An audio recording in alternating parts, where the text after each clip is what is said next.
இனிய காலை வணக்கம். அதிகாரம் 54 பொச்சாவாமை. மகிழ்ச்சி மிகுதியால் சோர்வு என்னும் மறதி கொள்ளாதிருத்தல்.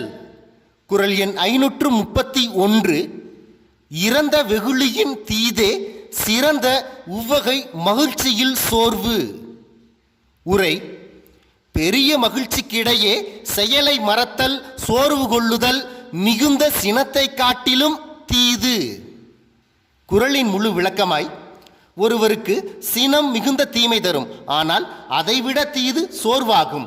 இச்சோர்வினால் நமக்கு பல கேடு உருவாகும். உதாரணமாக மறதி, செயலற்ற தன்மை, தேக்கம் ஆகியவை. ஆதலால் அதீத மகிழ்ச்சியினில், முக்கியமாக நாம் ஒரு சாதனை படைத்த பின்பு வரும் சோர்வென்பது நம்மை அழிக்கும், நமக்கு மறதியை கொடுக்கும், அறிவு மங்கும், உடல் தளர்ச்சி பெறும், புகழ் குன்றும். மொத்தத்தில் தேக்கம்